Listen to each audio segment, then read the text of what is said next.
चलिए guys, we are starting our today's session. Good morning.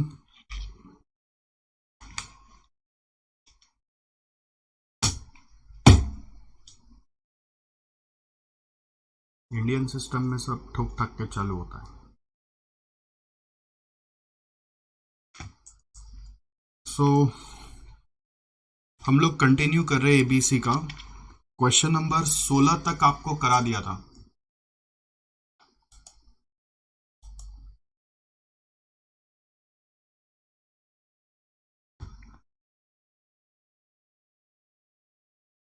Question number 16 तक हो गया था. ठीक है, करने बोला था बेसिकली.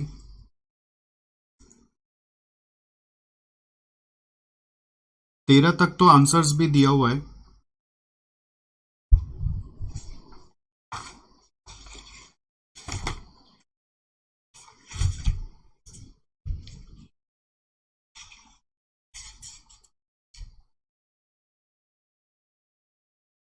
तेरह तक सारा आंसर दिया हुआ है ना.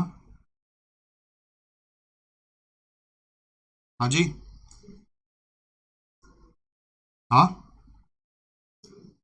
10 का नहीं है क्या?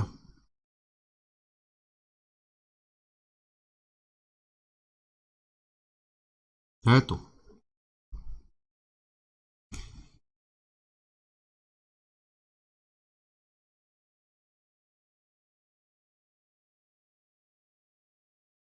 देखो, जिसका आंसर दिया हुआ, अब मैं उसमें नहीं घुस रहा.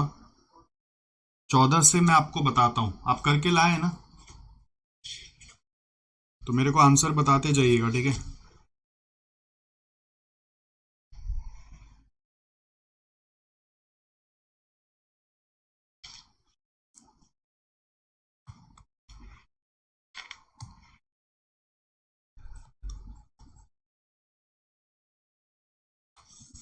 Question 14.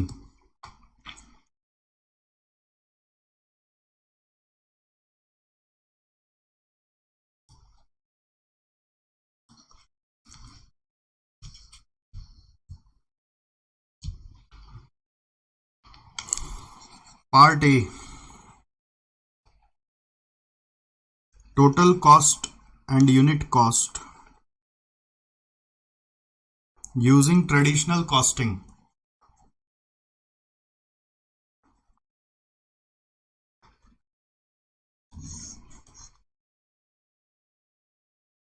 Particulars cocoa, strawberry,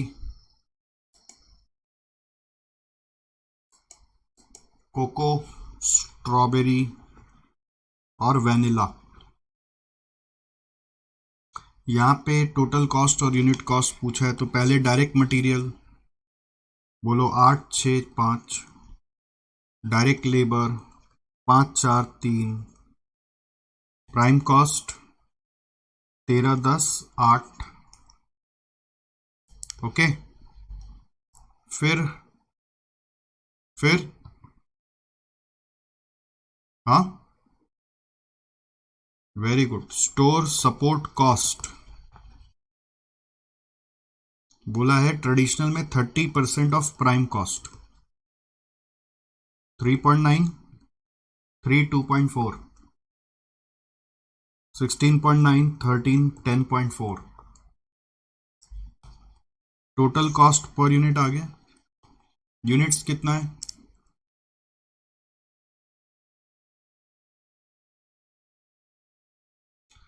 maximum level लेना है. तो मैक्सिमम कैसे आएगा वो देखो. यहां पे बोला था क्वेश्चन में कि company presently sales 50,000, 20,000, 60,000. Demand is sensitive to price and it is been observe that every reduction of 1 rupee in selling price increases the demand for each product by 10% to the previous level. Company has capacity of, capacity से multiply करना है. ठीक है, क्योंकि यहां लिखा है ना मैक्सिमम लेवल. तो कैपेसिटी कितना है? 6500, 24,200, 72,600. तो total cost at maximum level क्या आएगा?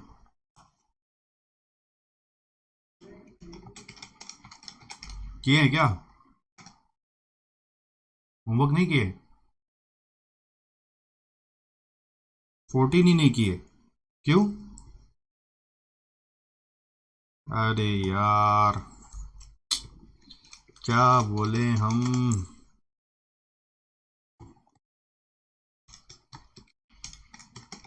बच्चा जितना ही बड़ा हो जाए, स्कूल से यही बहाना चल रहा है। क्या तो होमवर्क कर लिया, कॉपी नहीं लाया, पहला बहाना। दूसरा बहाना क्या है? करने बैठे थे, समझ में नहीं आया, बच गए। और तीसरा, भूल गए। चौथा, टाइम नहीं मिला। यही चार के बाद कुछ और नया बना के लाओ। नया बनाओ बेटा, नया बनाओ। खाना खाया तारा? टाइम मिला? हाँ? कैसे? समझ गए क्या बोलना चाह रहे हैं? खाना खाने का टाइम मिला, सोने का टाइम मिला, टीवी देखा होगा, मोबाइल तो चलाया ही होगा, उसका टाइम मिला, पढ़ाई का टाइम नहीं मिला। Total cost and unit cost at maximum level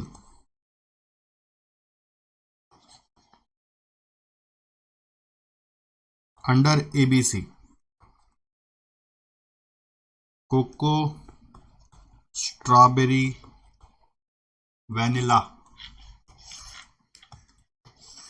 cocoa, strawberry and vanilla.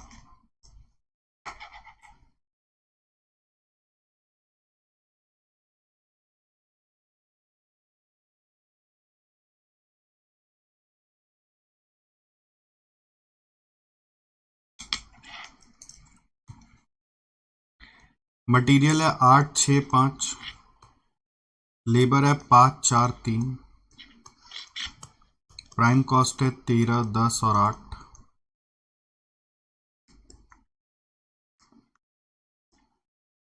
फिर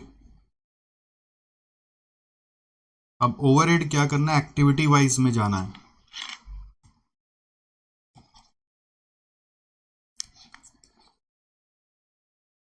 एक्टिविटी वाइज रेट।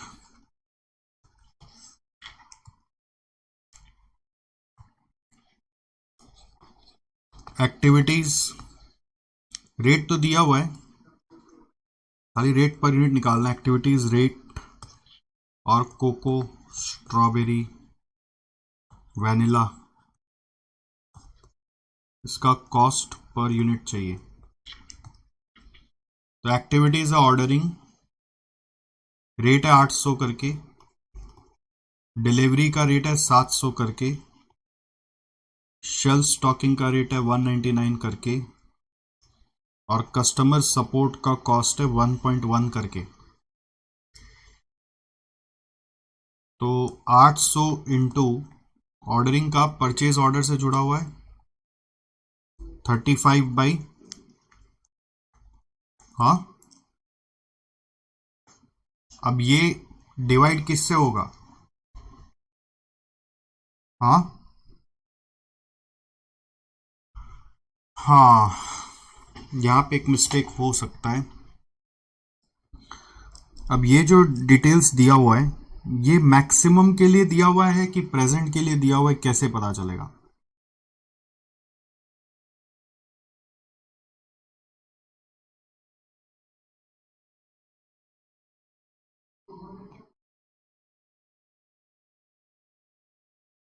ये वाला जो दिया हुआ है 35, 30, 15, ये मैक्सिमम के लिए दिया हुआ है कि आपका प्रेजेंट के लिए दिया हुआ है, ये कैसे पता चलेगा?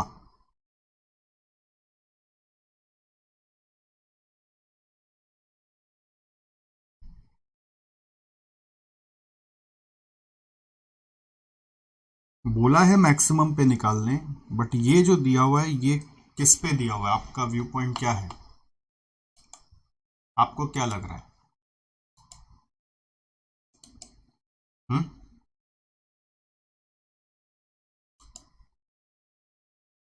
आपको क्या लग रहा है? मैक्सिमम पे दिया हुआ है,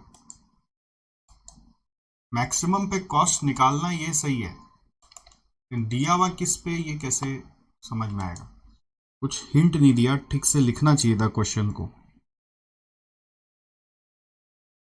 क्वेश्चन को ठीक से लिखना चाहिए था। देखो ऐसे सिनेरियो में ना अजम्पशन जिंदाबाद, और कोई उपाय नहीं।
कुछ अजम्पशन लेके करेंगे, और क्या करेंगे।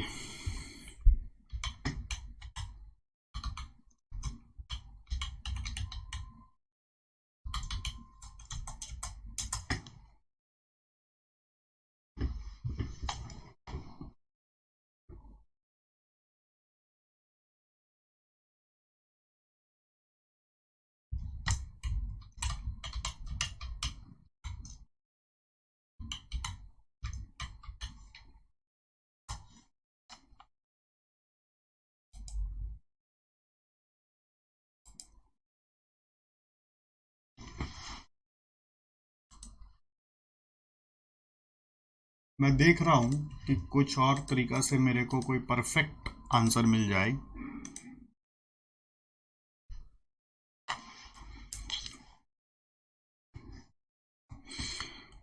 तो अजम्पशन हम ये ले रहे हैं, देखो मटेरियल और लेबर पर यूनिट तो मेरे को प्रेजेंट का ही लग रहा है, ठीक है।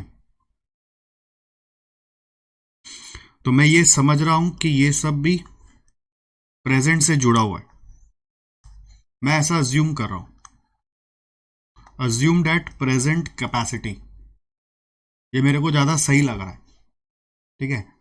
जो चीज बनाया नहीं मैं उसके ऊपर नहीं जा रहा, अज्यूम कर रहा हूं कि प्रेजेंट कैपेसिटी पे जुड़ा हुआ है, समझे।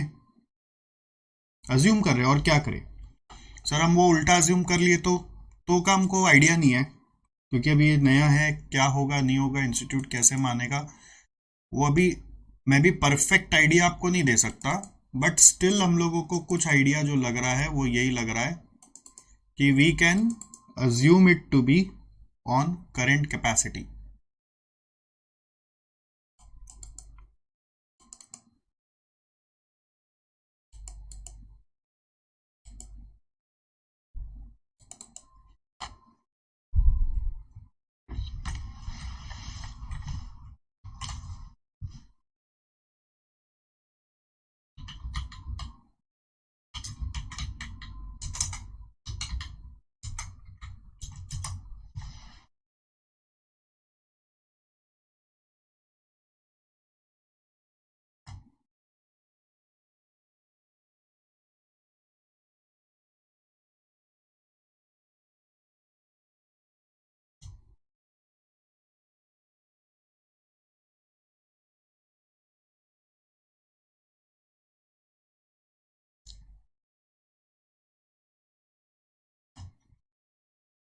चलो करो, प्रेजेंट पे करो आप, 50, 20 और 60 से डिवाइड कर लो। 50,000, 800 इंटू इधर है 30 डिवाइडेड बाई 20,000 है ना। हाँ 50, 20 और 60 है तो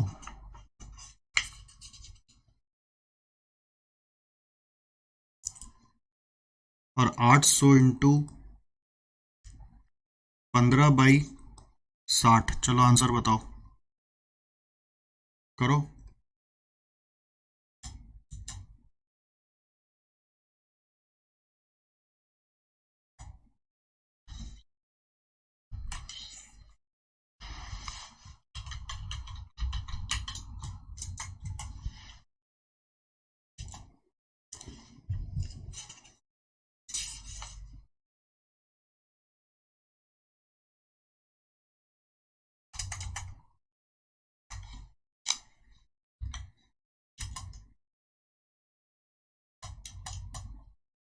कितना आ रही है? 0.56, 1.2,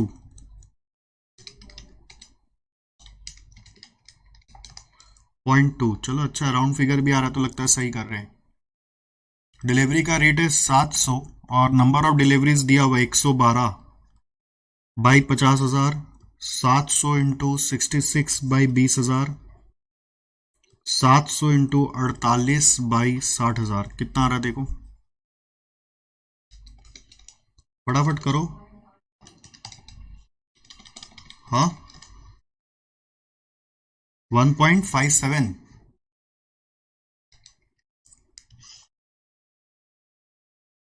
फिर 700 इंटू 66 बाई 20,000, 2.31। और एक आ रहा है 0.21।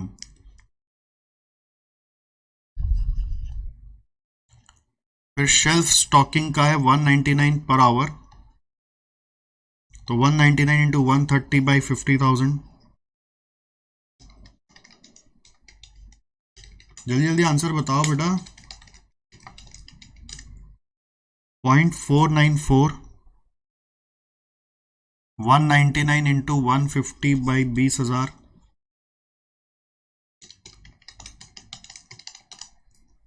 1.49।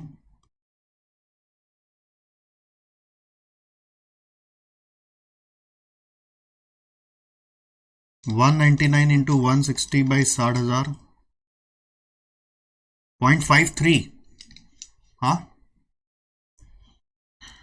शेल्फ स्टॉकिंग, क्या कुछ गड़बड़ है?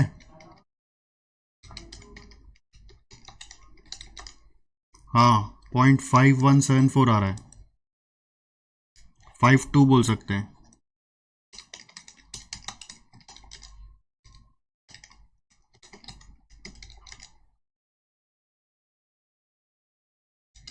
फिर ठीक आ रहा है।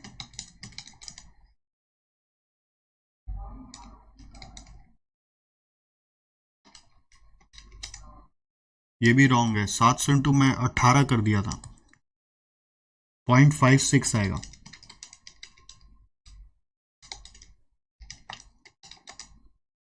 और सब ठीक है। शेल्फ स्टॉपिंग के बाद कस्टमर सपोर्ट, ये 1.1 पर यूनिट सोल्ड है तो सब में 1.1 के हिसाब से चला जाएगा। तो टोटल क्या आ रहा है भाई? टोटल बोला। अबरार भाई आप आंसर कर रहे हैं?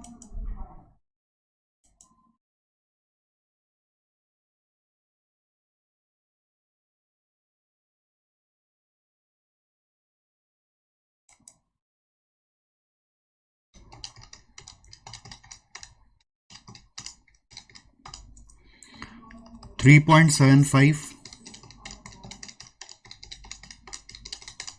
6.1,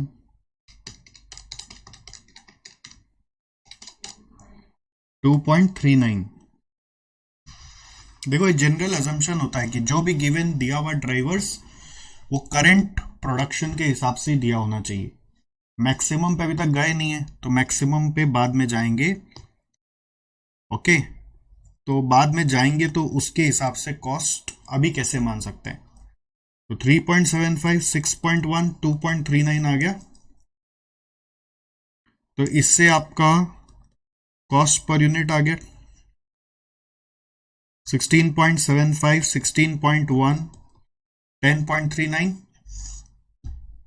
ऑलराइट, अब इससे क्या आएगा मेरा, यूनिट्स मैक्सिमम वाला लेके अज्यूम करें कि सब चीज प्रोपोर्शनेटली बढ़ जाएगा मैक्सिमम पे जाने से, 60, 500, 24, 200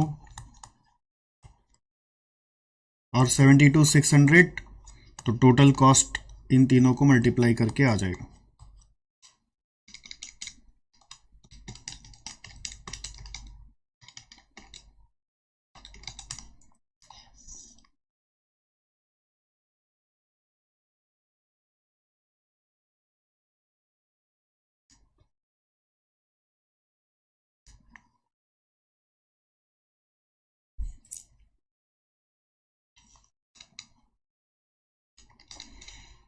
हो गया।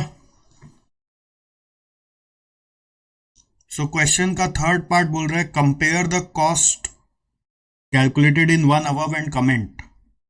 तो कंपेयर करने से क्या समझ में आ रहा है, कोको का कॉस्ट कम हो गया, स्ट्रॉबेरी का कॉस्ट बढ़ गया और वैनिला का कॉस्ट कम हो गया। तो कंपैरिजन पार्ट सी में लिखो, कंपैरिजन कोको, स्ट्रॉबेरी और वैनिला।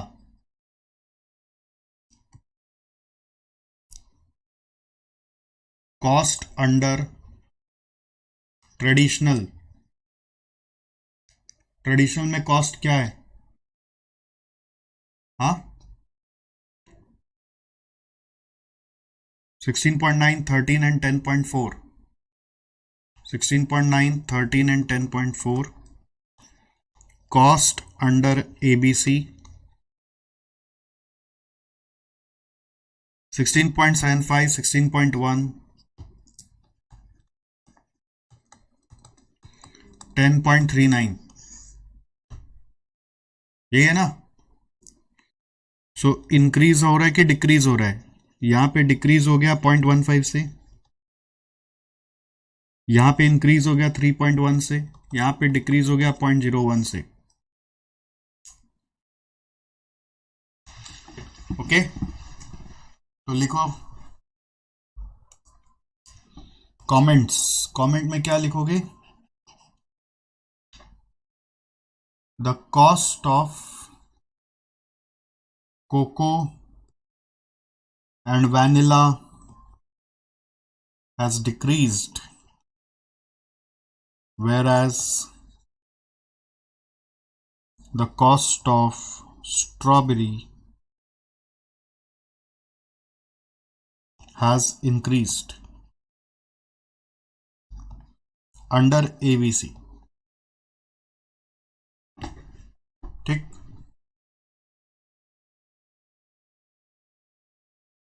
अरे कुछ तो आंसर लिख ले, हिंट्स लिख लिया ना। चलो आगे बढ़े। और कौन सा क्वेश्चन था? 15। इसमें यहां पे ये लिख लो, ये भी बुक में भी लिख लो, अज्यूम्ड एट प्रेजेंट। उपाय नहीं अपने पास, क्या करेंगे?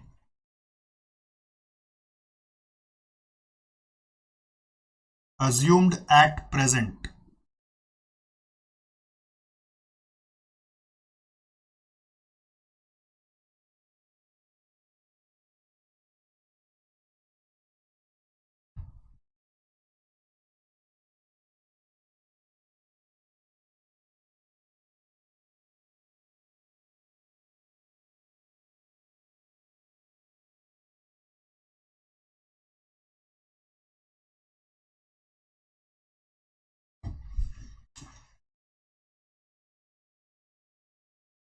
ऑल राइट,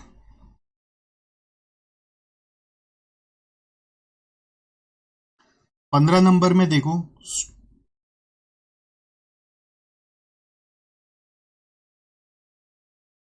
एक्टिविटी है, कॉस्ट ड्राइवर है, एसोसिएटेड कॉस्ट है।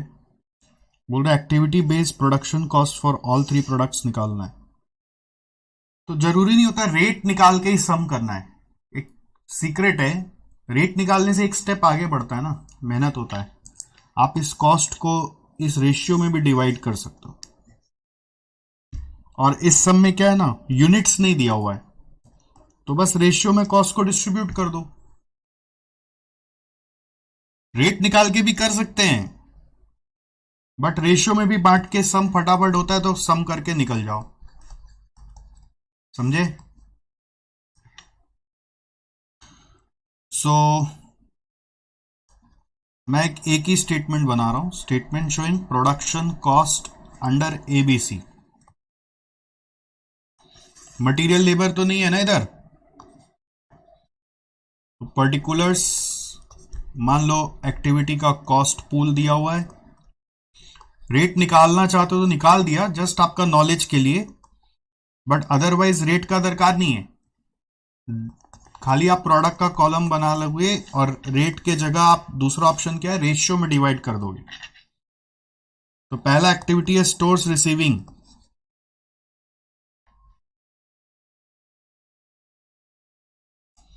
पहला एक्टिविटी क्या है? स्टोर्स रिसीविंग है।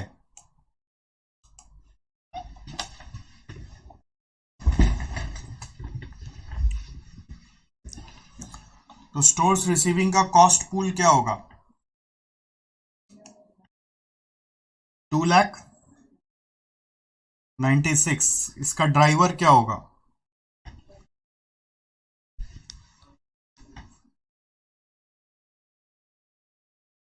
इसका ड्राइवर होगा रिक्विजिशन ना।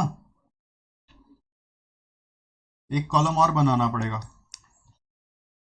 ड्राइवर और फिर रेट। तो ड्राइवर में कितना रिक्विजिशन है तीनों मिला के? हाँ, 1250। तो रेट क्या आ रहा है? 236.8। अब 236.8 इंटू तीनों का कर देंगे 300, 236.8 इंटू 450, 236.8 इंटू 500। करेक्ट। ये आंसर आप लिखिए, मैं नहीं लिखूंगा क्योंकि आप सब कॉपी करते फिर अल्टीमेटली।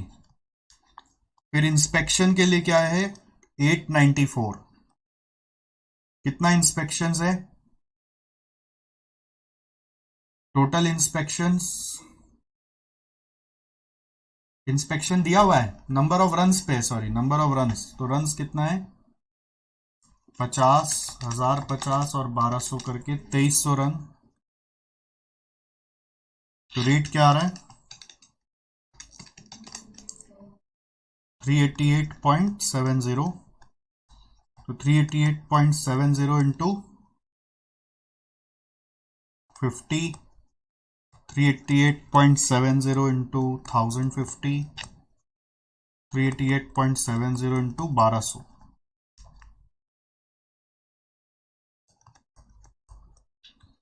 फिर इंस्पेक्शन के बाद डिस्पैच 2,10,000। फिर कितना डिस्पैच है? 750। इसका ऑर्डर्स एग्जीक्यूटेड के हिसाब से जाना है।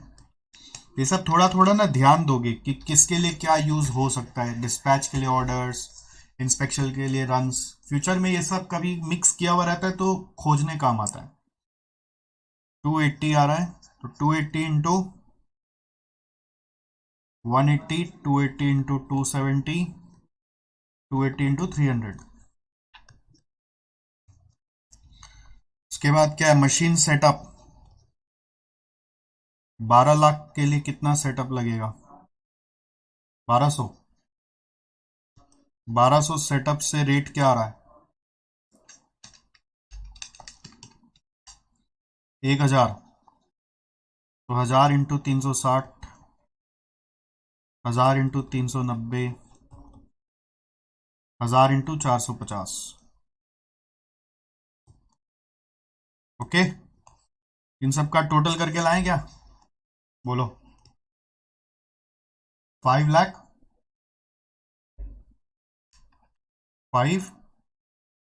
500, फिर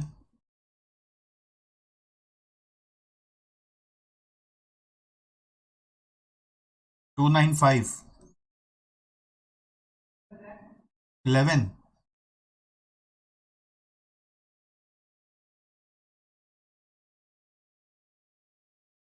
8830, 11,80,830. ओके,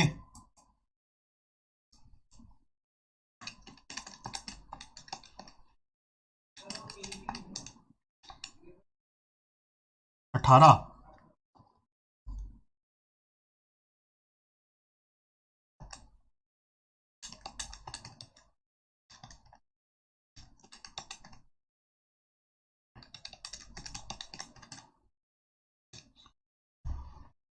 बोलिए कोई डाउट है इसमें?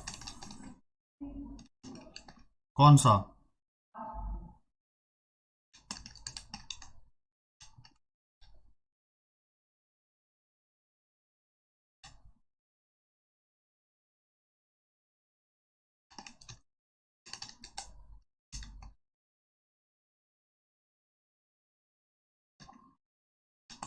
लास्ट वाला मैं चेक कर रहा हूं।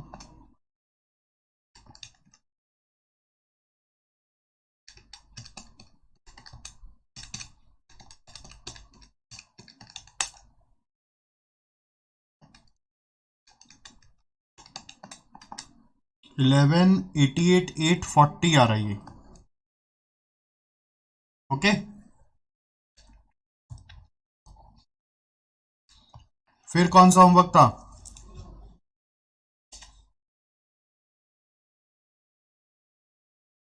16 नंबर का आंसर बताना है ना।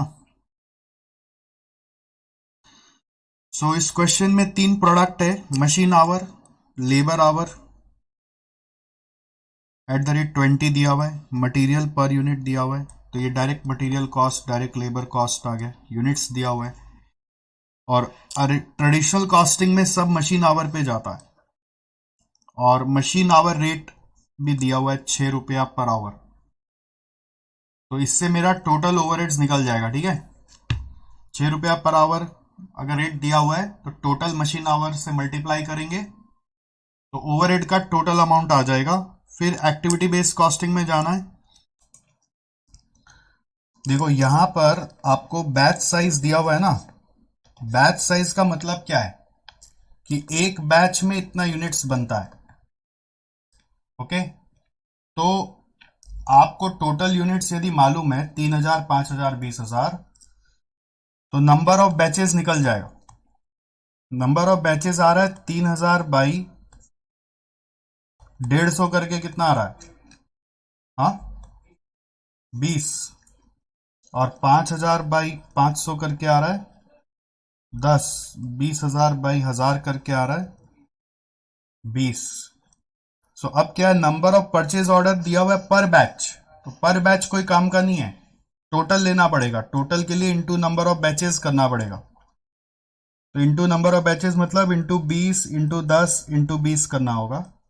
और इसमें भी यहाँ इंस्पेक्शन पर बैच दिया है, तो टोटल के लिए नंबर ऑफ बैचेस चाहिए।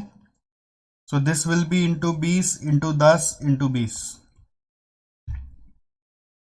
ओके, सो इस डिटेल से क्या समझ में आ रहा है? मशीन सेटअप कॉस्ट बोल रहा है ओवरहेड में 20% है, तो टोटल ओवरहेड आप पता कर लेंगे फ्रॉम मशीन आवर्स।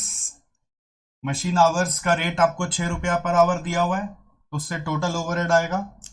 उस टोटल ओवरहेड को 20% ले लेंगे यहां पर।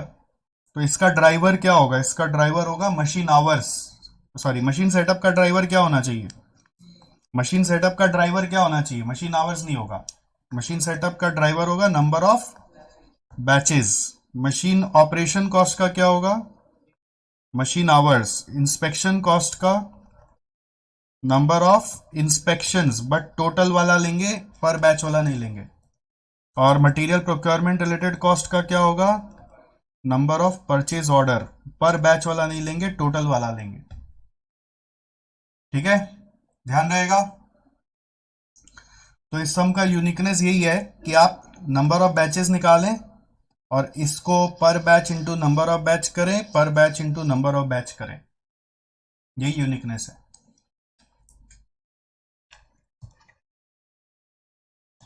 Solution to question number 16।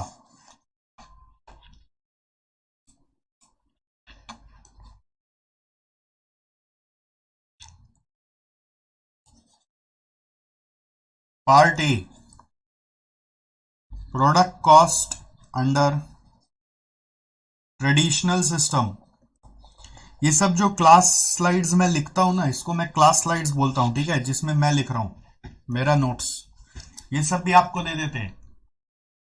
कहाँ मिलेगा? जो ऐप है ना हम लोग का, उसमें देखना एक अभी नहीं देंगे, चैप्टर खत्म होने के बाद देते हैं। तो बाद में आप जब क्लास करते हो वीडियो वगैरह, तो उसमें मिल जाएगा आपको। जहां से क्लास डाउनलोड होता है ना, उसका एक लिंक ऐप में क्लास देखने के लिए एक लिंक है। ऐप में जाओगे, देखोगे, खोजोगे, मिल जाएगा। कोर्स के अंदर एक लिंक मिलता है, जहां से क्लास डाउनलोड होता है, वहीं पे एक फोल्डर में सब मिल जाएगा।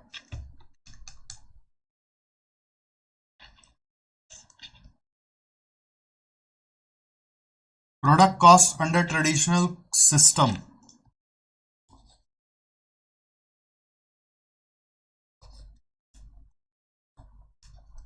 Particulars PQR।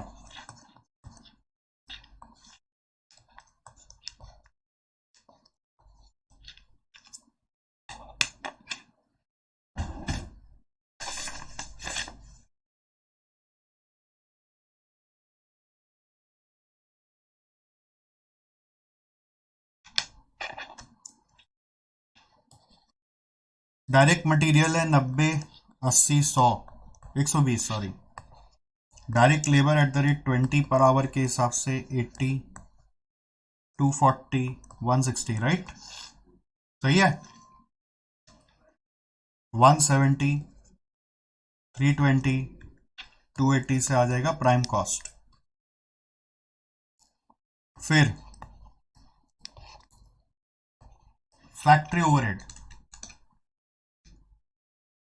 फैक्ट्री ओवरहेड ये मशीन आवर के हिसाब से 6 रुपया पर मशीन आवर, तो 60, 108 और 84। Total cost 230, 428, 364। Okay, per unit ही तो पूछा था। No, part solution to part 1 था ये। अब पार्ट 2 में जा रहे हैं। Part 2 is product cost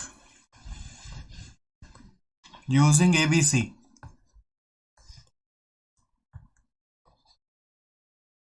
particulars PQ और R। तो देखिए, प्राइम कॉस्ट तो सेम ही रहेगा ना, material labour prime cost same है, तो मैंने बस प्राइम कॉस्ट कॉपी कर लिया। अब ओवरहेड का पार्ट वर्किंग नोट से आएगा।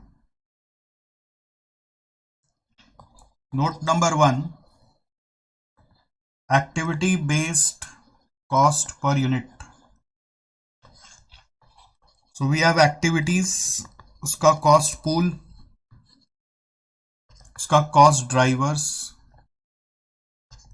उसका रेट पर ड्राइवर, और फिर PQR में डिवाइड होगा।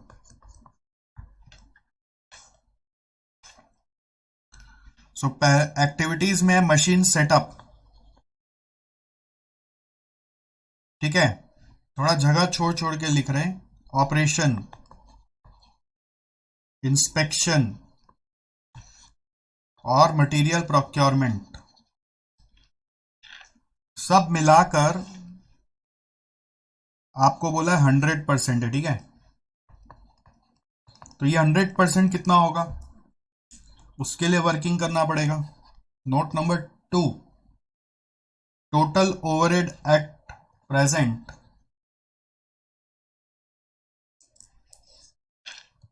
मशीन आवर्स के हिसाब से चलो। मशीन आवर्स पर यूनिट मालूम है, तो टोटल मशीन आवर्स कितना होगा? मशीन आवर पर यूनिट मालूम है ना, 10 इंटू 3,000 होगा, 18 इंटू 5,000, 14 इंटू 20,000, कितना आता है ये? हाँ, 4 लाख।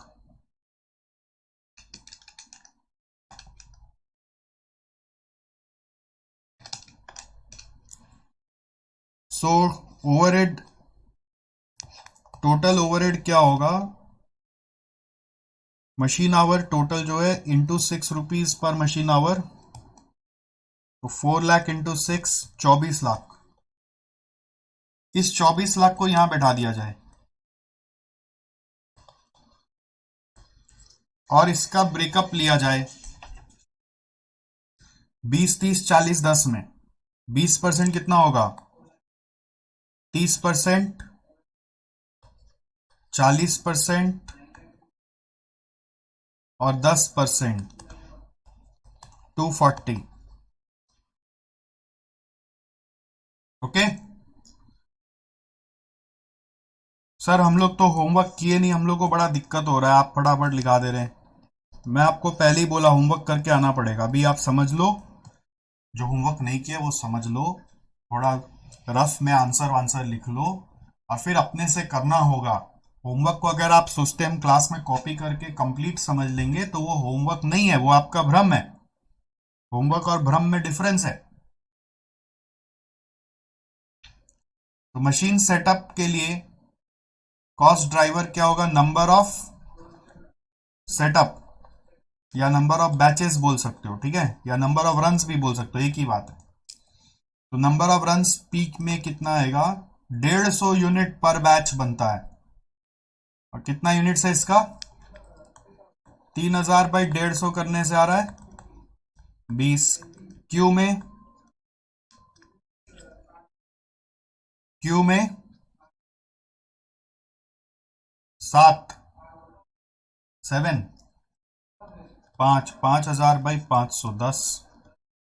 और आर में 20000 बाई 1000, 20, टोटल 50। तो 480 बाई 50 करके 9600 पर बैच। अब इधर क्या होगा, 9600 इंटू 20 डिवाइडेड बाई कितना यूनिट है, 3000। ठीक है, या फिर एक शॉर्टकट क्या हो सकता था, क्वेश्चन में दिया हुआ ना, एक बैच में 150 यूनिट, तो इंटू 1/150 कर सकते थे। एक बैच का कॉस्ट 9600 है, इंटू 1/150 भी कर सकते हैं। ये 64 आ रहा है। फिर 9600 इंटू 1/500 कर सकते हैं। समझ में आ रहा है, एक बैच में 500 यूनिट दिया हुआ है तो इंटू 1/500 भी कर सकते हो। 19.2। और थर्ड केस में 9600 इंटू 1/1000 इज 9.6। ओके, अब ऐसे ही बाकी सबका करना है। मशीन ऑपरेशंस था तो इसका मशीन आवर्स है, और मशीन आवर्स हम लोग टोटल निकाल चुके हैं 4 लाख। करेक्ट, तो रेट क्या आ रहा है, 1.8 पर मशीन आवर। अरबाब मुस्तफा, आपने कोई भी सम किया है कि बस एंटरटेनमेंट चालू है, सर का देख देख के कॉपी कर रहे हैं? हाँ,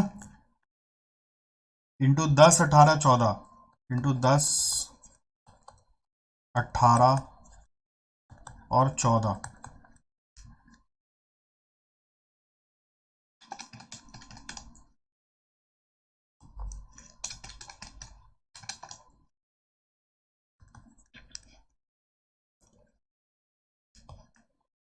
समझ में आए? फिर 960 के बाद, 960 के बाद इसका इंस्पेक्शंस लेना है, नंबर ऑफ इंस्पेक्शंस। ठीक है, तो पी में कितना होगा, पर बैच था 5 और नंबर ऑफ बैचेस है,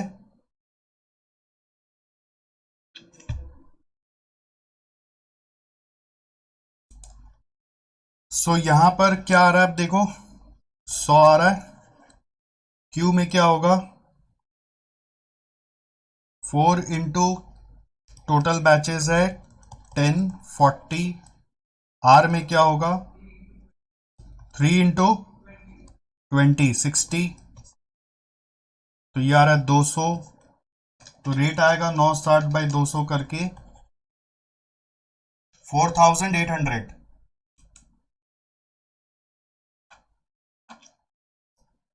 4800 पर इंस्पेक्शन।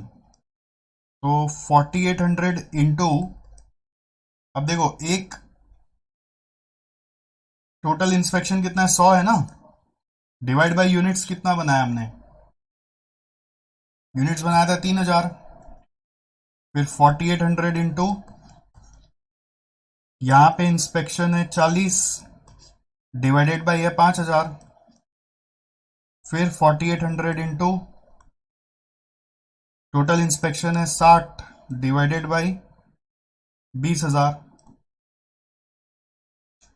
ओके, 20000 है ना यूनिट्स।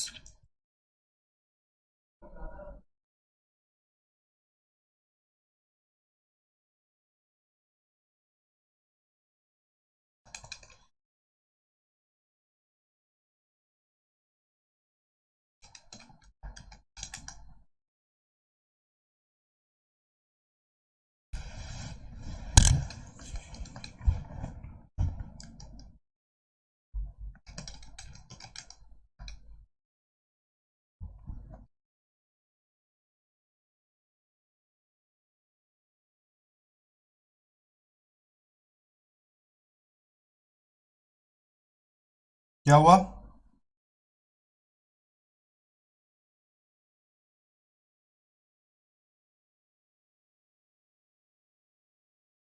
टोटल यूनिट्स तो यही है ना, 3000, 5000 और 20000।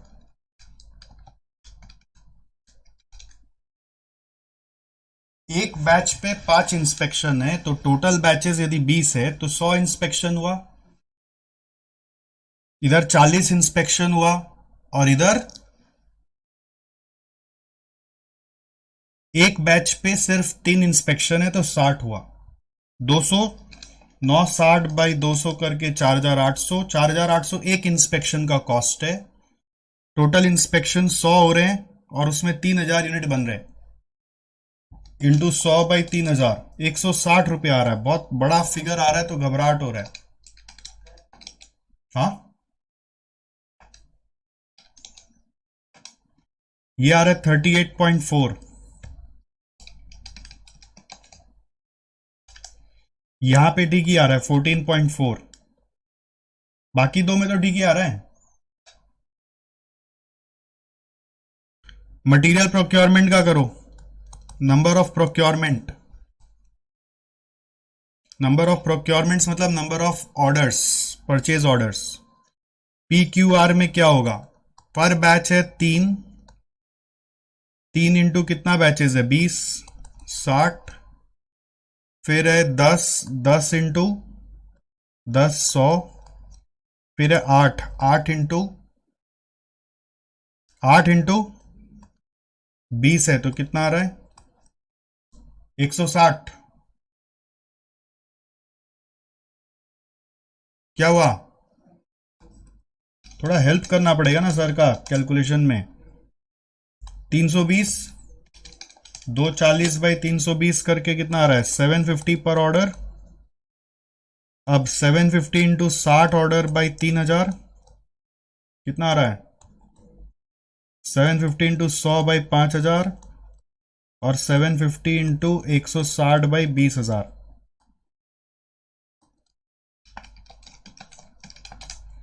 ये आ रहा है 15, ये आ रहा है 15, ये आ रहा है 6।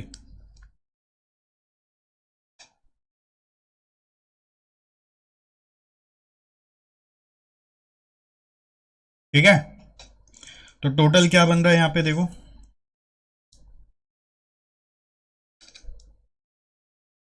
64, 18, 160, 15, 257, फिर 19.2, 32.4, 38.4 और 15 जोड़ के 105, फिर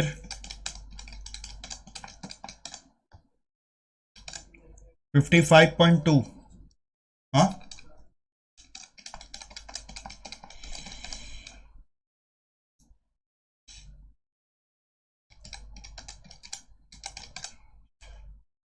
तो ये अमाउंट को हम लोग ऊपर बैठा देंगे, 257, 105 और 55.2। तो टोटल कॉस्ट पर यूनिट आ जाएगा 427, 425, 335.2। Okay,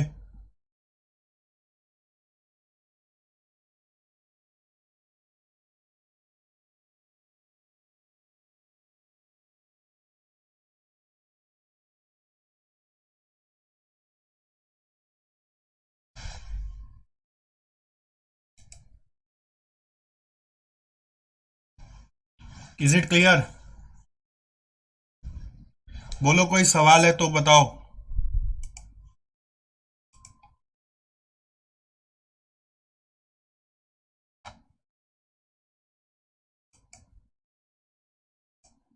are you having any questions?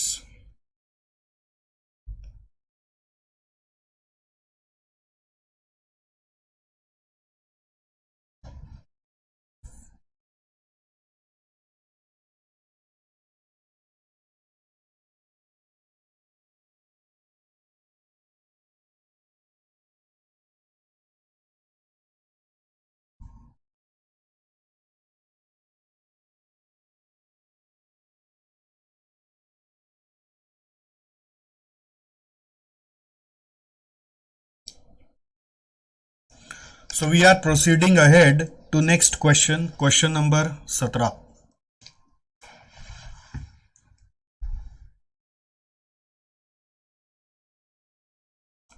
Let's do question 17.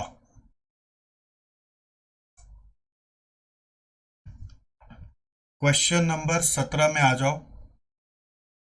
क्या बोल रहा है? मैन्युफैक्चरिंग कंपनी हैज कितना अकाउंट्स क्लर्क?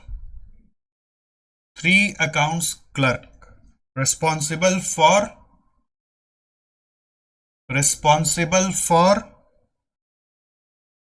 purchase of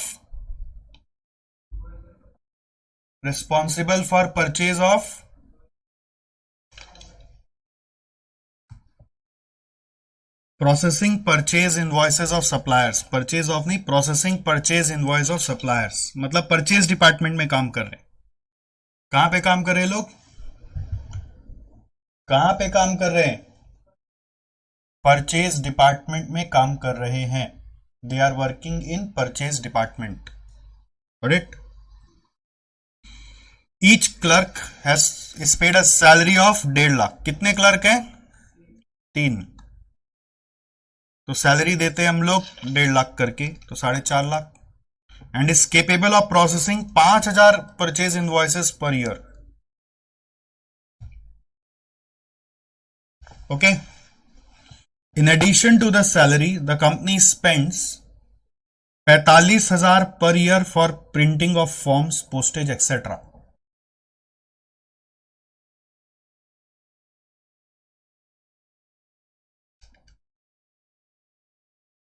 बोल रहे हैं आप सैलरी के अलावा और खर्चा करते हैं 45,000 पर ईयर।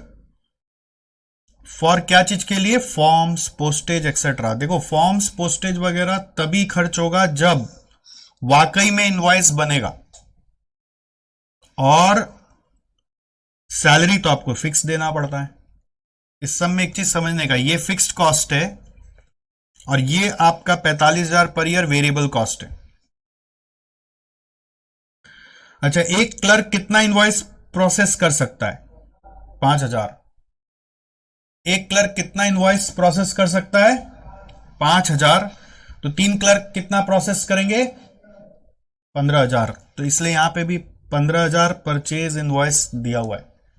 तो पूरा 15,000 का 45,000 लगता है। क्लर्क का भी 15,000 कैपेसिटी हो गया 3 मिला के, और बाकी इसका भी 15,000 हो गया। But during the year 12,500 invoice he process हुआ। 15,000 हो सकता है, बट प्रोसेस 12,500 हुआ। जो 2,500 प्रोसेस नहीं हुआ, जो 2,500 प्रोसेस नहीं हुआ, उसका कौन सा कॉस्ट बच जाएगा? वेरिएबल कॉस्ट तो बच जाएगा। जो प्रोसेस ही नहीं हुआ उसका पोस्टेज तो होगा नहीं, प्रिंटिंग तो होगा ही नहीं। बट जो प्रोसेस नहीं हुआ उसका क्लर्क का सैलरी तो लगना ही। तो क्वेश्चन बोल रहा है calculate the activity rate for purchase order activity. Purchase order activity में दोनों कॉस्ट है, क्लर्क का भी कॉस्ट है और प्रिंटिंग का भी कॉस्ट है। उसका एक्टिविटी रेट निकालना है। रेट निकालने के लिए ड्राइवर चाहिए। ड्राइवर क्या होगा? 15,000 invoice. Break the activity rate into fixed and variable. तो फिक्स्ड पार्ट सैलरी वाला पार्ट है और वेरिएबल पार्ट आपका प्रिंटिंग वाला पार्ट है। इजी। सेकंड बोल रहा है कैलकुलेट करो टोटल एक्टिविटी अवेलेबिलिटी। अवेलेबिलिटी का क्या मतलब है? अवेलेबिलिटी है 15,000 इनवॉइस। अवेलेबिलिटी मतलब टोटल ड्राइवर कितना प्रोसेस कर सकते हैं। अवेलेबिलिटी मतलब होता है कितना वॉल्यूम आप हैंडल कर सकते हैं। And break this into usage and unused. Usage कितना हुआ 15,000 में? 12,500 और अनयूज्ड 2,500। फिर बोल रहे कैलकुलेट करो total cost of resources supplied. Total cost of resources supplied, जो हमने एक्टिविटी के लिए रिसोर्सेज दिया उसका टोटल कॉस्ट कितना हुआ? Actual total cost. सैलरी पूरा जाएगा 4,50,000 और उसका 12,500 इंटू जितना रेट होता है वो जाएगा। And break this into activity usage and unused activity. तो इसमें क्या है ना, वो अनयूज्ड एक्टिविटी का कॉस्ट क्या होगा? अनयूज्ड एक्टिविटी 2,500 है, तो उस 2,500 का अनयूज्ड रह गया तो उसका कॉस्ट में कौन सा कॉस्ट आएगा? वेरिएबल तो नहीं आएगा ना। वेरिएबल कॉस्ट तो अनयूज्ड पे नहीं आएगा, सिर्फ फिक्स कॉस्ट आएगा। फिर से पढ़ो। यहां पर एक एक्टिविटी है पूरा में परचेज ऑर्डर, उसमें दो कॉस्ट दिया हुआ है, एक सैलरी और दूसरा प्रिंटिंग, प्रिंटिंग पोस्टेज। ठीक है। सैलरी 3 क्लर्क का 1.5 लाख इंटू 3 4.5 लाख होता है और एक आदमी 5,000 इनवॉइस कर प्रोसेस कर सकता है, केपेबल कर सकता है 15,000 इनवॉइस। और यहां पर कॉस्ट है 45,000 पर ईयर फॉर 15,000 इनवॉइस। ठीक है। तो इसका रेट आ रहा है 30 रुपया, इसका रेट आ रहा है 3 रुपया। सो पहला क्वेश्चन बोल रहा है activity rate for purchase order activity, answer is 33। Break करो 30 और 3, ये पहला पार्ट हो गया। सेकेंड पार्ट में बोल रहे हैं टोटल अवेलेबिलिटी कितना है। अवेलेबिलिटी मतलब कॉस्ट ड्राइवर आप कितना प्रोसेस कर सकते हैं। आंसर है 15,000 कर सकते हैं, अवेलेबल इतना है। और यूज कितना किया? 12.5, अनयूज रह गया 2.5। ये दोनों फिर भी इजी है। मेन इसका ये है total cost of resources supplied. अब यहां पर हम फंस जाते हैं कि यहां पे करना क्या है। Total cost of resources supplied में आप बोलेंगे कि हमने जो रिसोर्स सप्लाई किया उसमें सैलरी दिया 3 आदमी का और 12,500 इनवॉइस प्रोसेस का कॉस्ट बियर किया, जो भी रेट आ रहा है उसका। वो प्रॉब्लम क्या हो सकता है, आप इसमें लिख सकते हैं 4.5 लाख प्लस आप पूरा 45,000 लिख देते। अगर आप ये नहीं किए होते तो यहां पे आप पूरा 45,000 ही लिख देते। 4.5 प्लस 45 आप लिख देते, जबकि यहां पे 4.5 प्लस जितना यूज्ड हुआ। सप्लाइड मतलब एक्चुअल आपको बताना है। और फिर बोल रहे इसको भी ब्रेक करो यूज्ड वाला में और अनयूज्ड वाला में। ठीक है। तो यूज्ड वाला का ब्रेकअप क्या होगा? यूज्ड का कॉस्ट 30 प्लस 3 33 इंटू 12.5 और अनयूज्ड में खाली 30 इंटू 2.5 होगा। अनयूज्ड में वेरिएबल कॉस्ट नहीं आएगा। बस यही ट्रिक था इस सम का। चलिए आइए एक नोट लिख लीजिए पहले कॉपी में। Cost of unused activity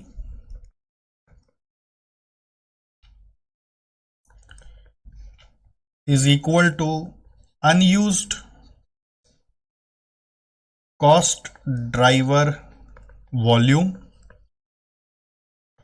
multiplied by fix cost per unit, multiplied by fix cost per unit of driver, या पर ड्राइवर बोल सकते हैं, fix cost per driver multiplied by fix cost per driver, unused cost driver volume multiplied by fix cost per driver. तो इसमें क्या समझना था, variable cost is not incurred for unused activity, variable cost is not incurred for unused activity.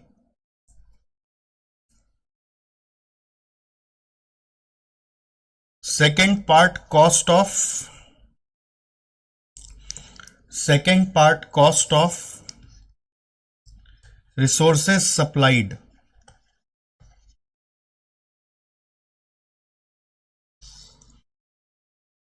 is equal to actual cost incurred for activity used। तो actual cost incurred में fixed cost जो भी होता है वो फुल आता है, और वेरिएबल कॉस्ट जो आएगा वो बेस्ड ऑन एक्चुअल यूसेज आएगा।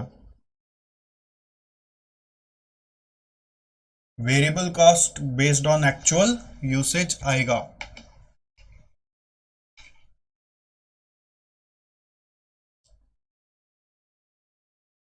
वाह,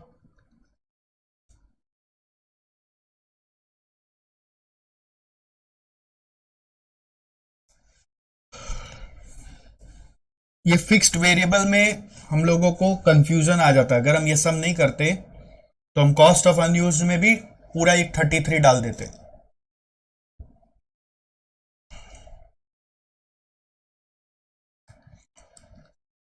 solution to question 17, page dash, part A,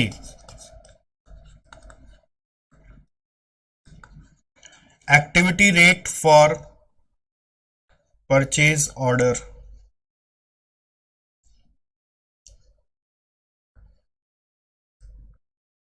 so total cost salary का 1.5 लाख इंटू 3, 4.5,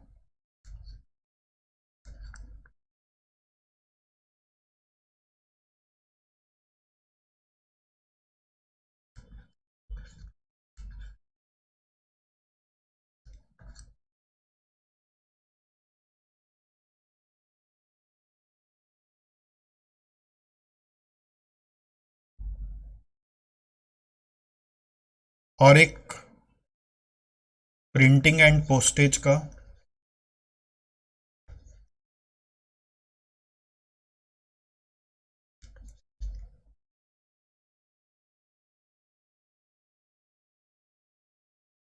कितना है, 45,000 है, 495, और टोटल कैपेबिलिटी या कैपेसिटी इस 15,000 इनवॉइस।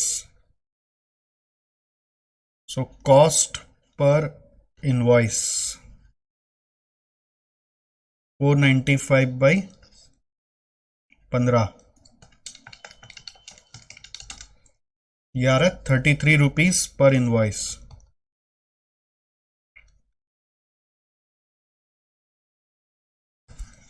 कितना आ रहा है ये, 33 रुपीज पर इनवॉइस, ठीक है।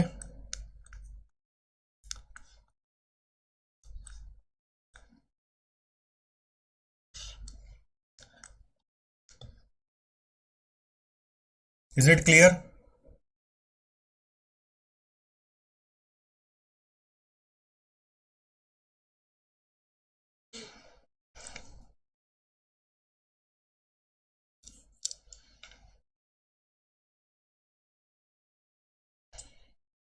₹33 पर इनवॉइस आ गया ना।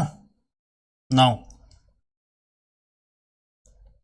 इसको ब्रेक करने बोला है, इसको ब्रेक करेंगे अगर हम, बोला है वेरिएबल और फिक्स्ड में, तो फिक्स्ड और वेरिएबल। अब ये कैसे पता चलेगा सर, क्या फिक्स्ड क्या वेरिएबल, कैसे पता चलेगा? इसका कोई तरीका नहीं, कॉमन सेंस लगाना पड़ेगा। जैसे सैलरी एक फिक्स कॉस्ट है,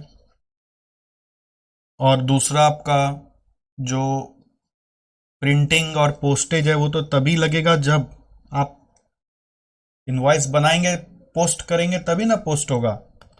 उसी से कॉमन सेंस से समझ रहे, ठीक है, use common sense.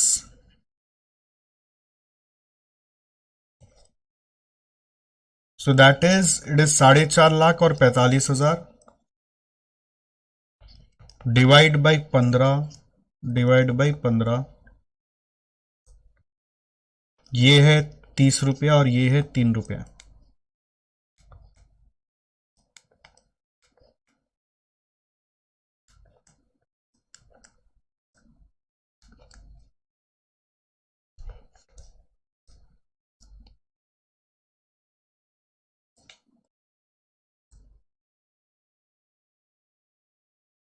All right,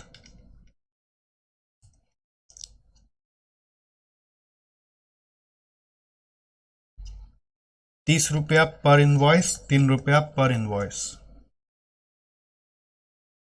part B,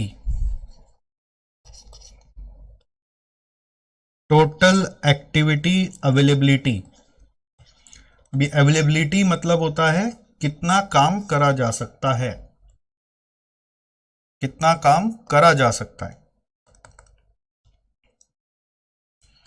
is equal to total cost driver capacity is equal to 15,000 invoices. फिर बोल रहा है ब्रेक करो यूज्ड और अनयूज्ड में। कितना यूज्ड हुआ है? 12.5, अनयूज्ड रह गया 2500।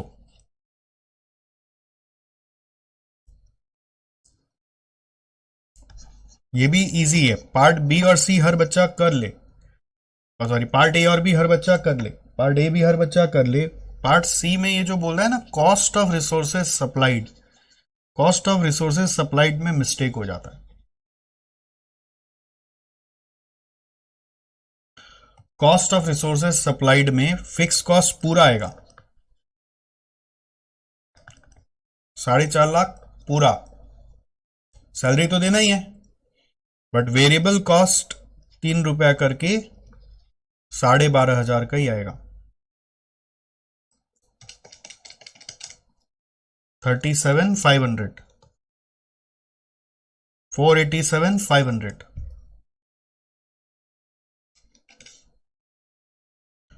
इसको ब्रेक करने बोल रहे हैं यूज्ड और अनयूज्ड में। यूज्ड और अनयूज्ड का, यूज्ड का कॉस्ट क्या आएगा आप बताओ? यूज्ड का रेट 33 करके लगेगा, है ना, 412,500। और अनयूज्ड का, हाँ अनयूज्ड का क्या होगा? 30 इंटू,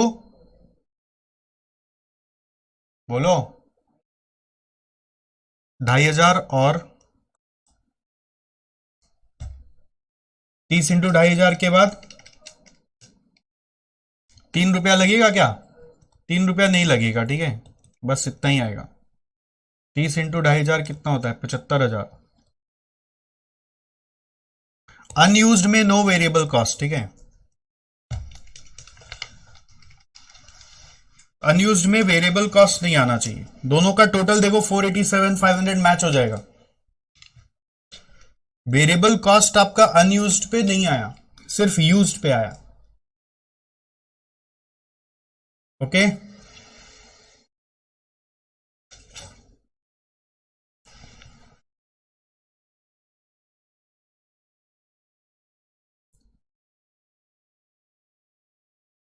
चलो नेक्स्ट, हो गया ना ये। तो इस क्वेश्चन में ये अनयूज्ड एक्टिविटी का व्हाट्स न्यू में लिख लो, variable cost not incurred for unused activity, variable cost not incurred for unused activity, variable cost not incurred for unused activity.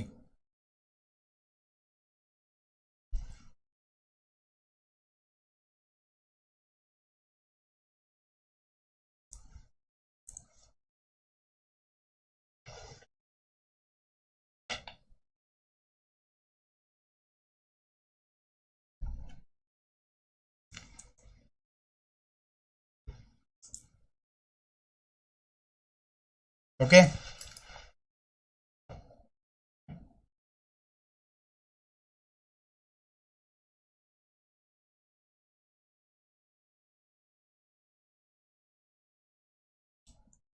ये क्वेश्चन सेम एज 17 है।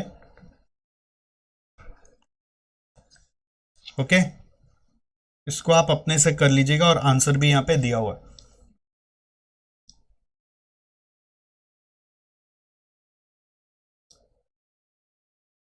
नेक्स्ट 19,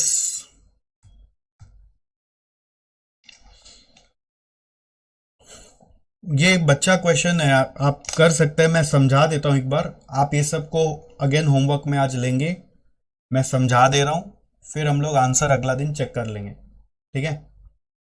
तो आज अभी बहुत सारा क्वेश्चन और है जो सिमिलर सिमिलर है, प्रैक्टिस क्वेश्चंस है, वो मैं आपको समझा के होमवर्क दे रहा हूं, तो आपको बस कॉपी में अच्छे से प्रेजेंट करना है। Lime Limited manufactures three products PQR which are similar in nature and are usually produced in production runs of, क्या लिखा है 100, इसका मतलब क्या हुआ, एक रन में 100 यूनिट बना लेते हैं। P and R require both machine R and assembly R respectively, require both machine R and assembly R, whereas Q requires only machine R. Overheads incurred by the company during the first quarter are as under: machine department, assembly department, setup, store receiving, order processing and dispatch, inspection and quality control cost. Data relating to the three products during the period is as under: units produced and sold बता रहा है, तो इससे number of runs निकल जाएगा क्या, कितना आएगा नंबर ऑफ रन्स, एक रन में 100 यूनिट है, 150, 120 और 180, ठीक है। फिर मशीन आवर्स वर्क दिया हुआ है, असेंबली आवर्स वर्क दिया हुआ है, कस्टमर ऑर्डर्स एग्जीक्यूटेड दिया हुआ है, number of requisition raised on stores दिया हुआ है। बताओ तो थोड़ा सा स्टडी करके कि किसके लिए कौन सा ड्राइवर सूट कर रहा है, अपने आप एक बार कर लो, लिख लो आंसर, फिर मेरे को बताना, आंसर लिख लो फिर मेरे को बताना।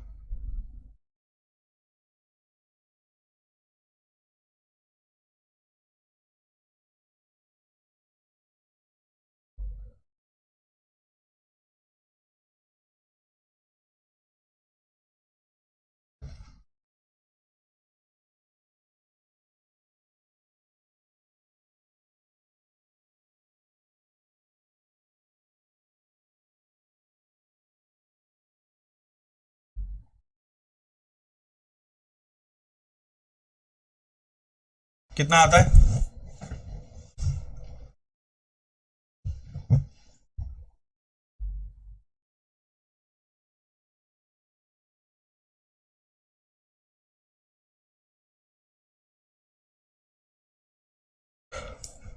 मशीन डिपार्टमेंट एक्सपेंस कैसे जाना चाहिए, मशीन आवर्स, असेंबली का, असेंबली आवर्स, सेटअप का, number of runs, store receiving का, number of requisition, order processing का,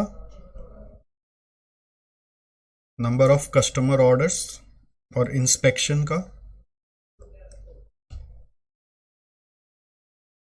इधर अटक गया गाड़ी। Inspection and quality control cost, ये नंबर ऑफ रन्स पे करना।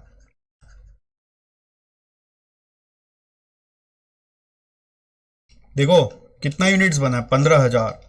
एक एक को चेक करेगा ना मर जाएगा।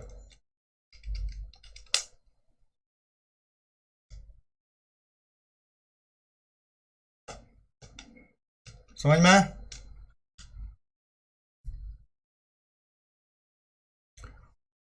नंबर ऑफ रन्स मिला है ना, तो इंस्पेक्शन वगैरह एक एक बैच का करते हैं। जब बैच वाइज प्रोडक्शन होता है तो बैच वाइज करना चाहिए। चलो आगे बढ़ते हैं। खाली एबीसी से करना है इसमें, ओके। आप रेशियो में भी डिस्ट्रीब्यूट कर सकते हैं, बताया था ना। रेट निकाल के भी कर सकते हैं या रेशियो में भी डिस्ट्रीब्यूट कर सकते हैं। खाली कैलकुलेशन का काम छोड़ा आपके ऊपर। चलो अब ये क्वेश्चन को आप अपने आप पढ़ो और वापस से एक एक का कौन सा ड्राइवर यूज होगा थोड़ा सा देख के बताओ। पानी पी लेना, ड्रिंक वाटर प्लीज।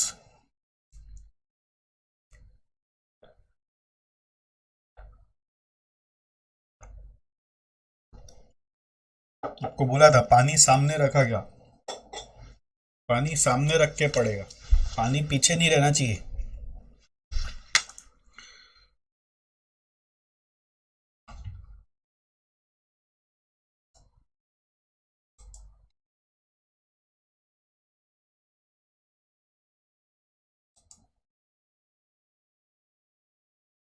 बोलो, मिला क्या?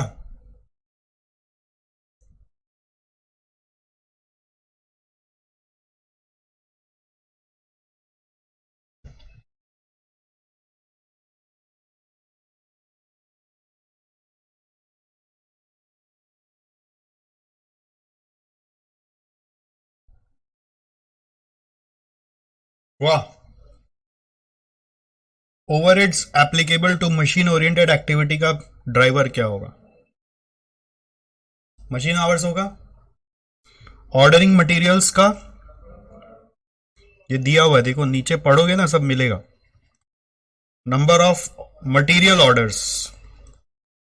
सेटअप कॉस्ट का, number of setup. Spare parts वाले का, number of spare parts. Material handling का, number of times material handled. और कुछ करना नहीं है, सब डायरेक्ट डायरेक्ट दिया हुआ है। मशीन आवर्स खाली पर यूनिट दिया हुआ है, तो इससे टोटल मशीन आवर निकाल लो, ओके।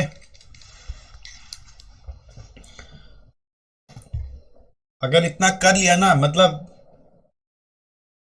कोई अगर आपको बोलेगा ना भाई मेरे से 1 करोड़ रुपया ले ले और एक्टिविटी बेस्ड कॉस्टिंग भुला के दिखा, आप बोलेगा मेरे को माफ कर दे, मैं एबीसी नहीं भूल सक रहा हूं। जितना ही तुम दारू पी लो, जितना ही तुम ड्रग्स ले लो, तुम भुला नहीं पाओगे। एबीसी तुम बता ही दोगे आंसर। इस तरह से हम लोग कंसेप्ट सीख रहे हैं कि आप मतलब कभी भी आधा रास्ता बोल दोगे। और ये 80% चैप्टर्स में आपका मैं करके दूंगा, और 80% ऑफ टॉपिक हमेशा बोल पाओगे। जैसे नया नया चीज अनयूज्ड वाला, उसमें भूल जाओगे, वो रिवीजन करना पड़ेगा। 80% कंसेप्ट ऐसे बोलोगे, ऐसे cut cut cut cut cut cut cut cut. चलो 21 का बताओ।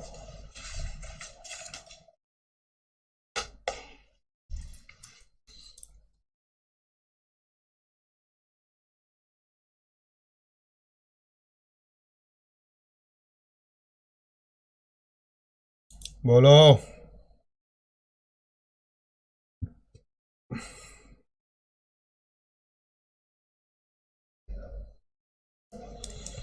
मशीन सेटअप का ड्राइवर आ रहा है,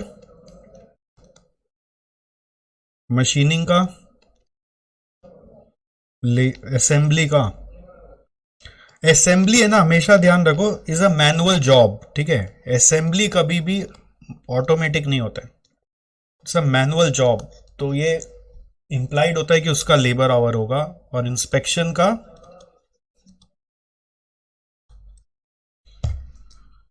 समझो, बांटना है खाली यार, कैलकुलेटर लेके बांटना है, छोड़ना नहीं। आपका धर्म बनता है कि आप पूरा करेंगे। क्या होता है उससे? स्पीड आएगा। ये सब सम करने से ना स्पीड और एक्यूरेसी आएगा। आपको एक चीज बता देते हैं, इस सब्जेक्ट में पास करने का 4 मंत्र है। पास मतलब क्या, आप समझ लो, एक्सपर्टीज हासिल करने का। एक्सपर्टीज, पास मतलब पास तो कोई भी हो जाएगा, मैं बोल रहा हूं एक्सपर्टीज हासिल करने का 4 मंत्र है। पहला कॉन्सेप्ट।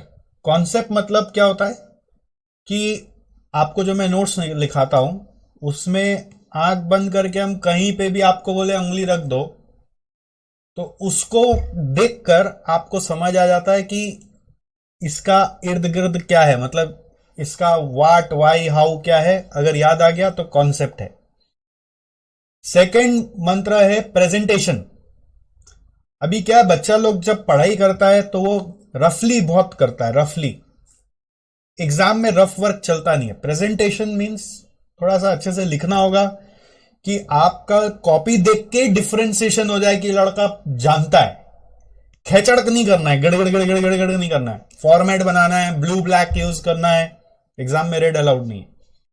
और वर्किंग नोट्स नीचे नीचे नीचे नीचे बनाना है, या फिर ऊपर वर्किंग नोट्स बना के फिर स्टेटमेंट बनाना है। एक क्लियर प्रेजेंटेशन दिखना चाहिए, खेचड़ खेचड़ नहीं करना है। तीसरा स्टेप है एक्यूरेसी।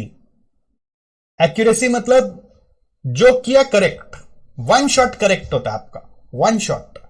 और चौथा है स्पीड। स्पीड मतलब सम्स जल्दी भी होना चाहिए, ऐसे नहीं कि बस सम्स आता है आता आता और लेके बैठे रहेंगे। जल्दी भी होना चाहिए, क्योंकि एग्जाम तो 3 घंटे का ही है। टाइम बचाने का सोचना कि हम रिवीजन भी कर सके। एग्जाम हॉल में भी बैठ के ना 15 मिनट बचाने का सोचो कि 15 मिनट्स हम बैठ के रिवाइज करेंगे कि हम क्या क्या लिखे। कुछ छूट गया तो ठीक कर देंगे, फॉर्मेट अच्छा कर देंगे, लाइन वाइन ड्रॉ कर देंगे। स्पीड में लिखना सीखना पड़ेगा। आप लोग बहुत आराम से लिखते हो, तो ये चारों चीज का प्रैक्टिस क्लास में करना पड़ता है। अभी बच्चा लोग क्या करता है, क्लास मतलब सोचता है कॉन्सेप्ट, बाकी बोलता है हम देख लेंगे।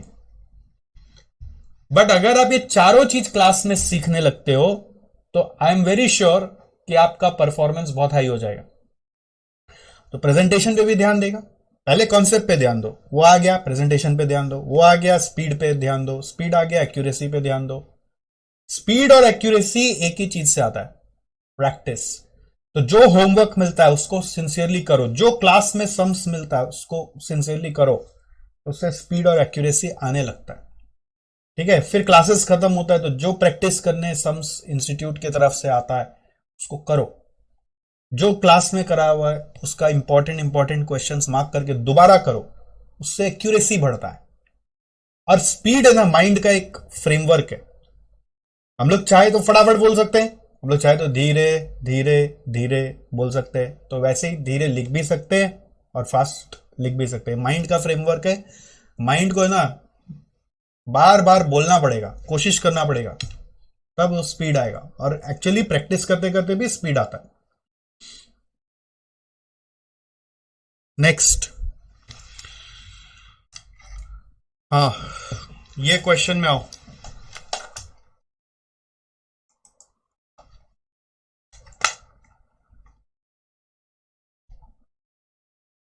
इधर एक चीज मिसिंग हो गया, ये एनालिसिस ऑफ इनडायरेक्ट लेबर बोल के क्या दे दिया, उसका अमाउंट नहीं दिया। देखो, तो फिर मैं सोचा कि शायद इसका कुछ दे रहा होगा, रुपीज, टोटल रुपीज, तो वो भी नहीं है। ये कुछ गड़बड़ हो गया, यहां पर छूट गया इनका। ओके, तो इसको समझ लेते हैं।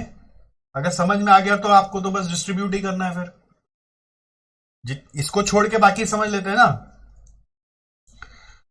देखो क्या दिया हुआ है, 3 प्रोडक्ट एक्स वाई जेड, उसका बैच साइज दिया हुआ है। बैच साइज मतलब क्या होता है, यूनिट्स पर बैच। नंबर ऑफ रन्स दिया हुआ है, तो इन दोनों को मल्टीप्लाई करने से टोटल यूनिट्स निकल जाएगा।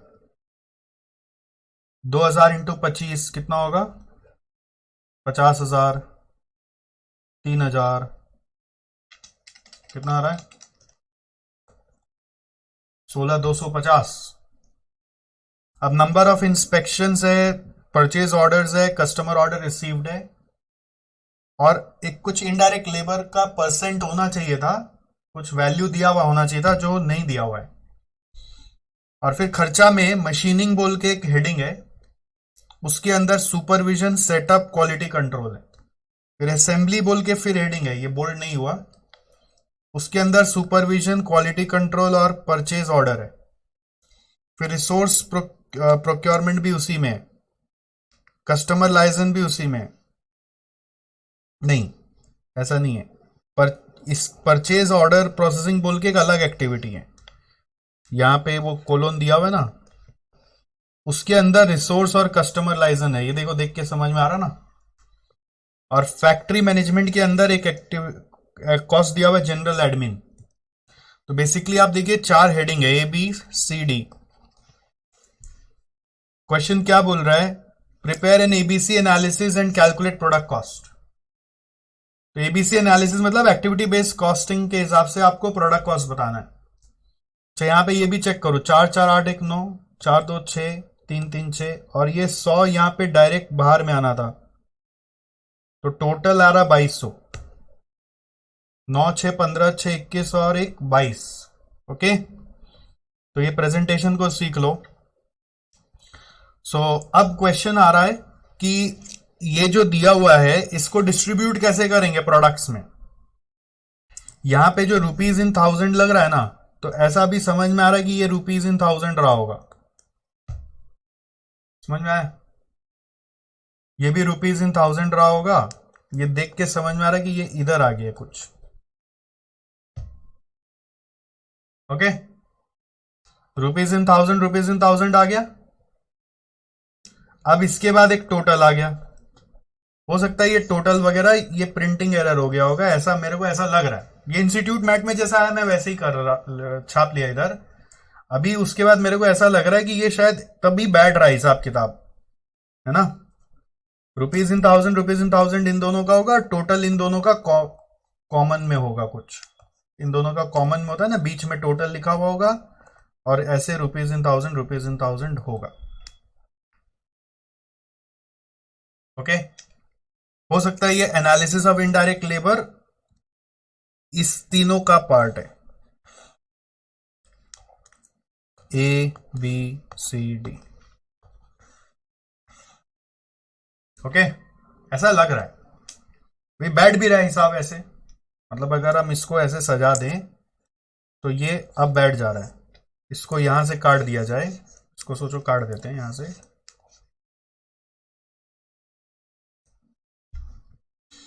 तो इनडायरेक्ट लेबर का एनालिसिस मतलब एक्चुअली होना चाहिए था इनडायरेक्ट ओवरहेड्स का एनालिसिस। इनडायरेक्ट लेबर लिखा है वो गलत लिखा है।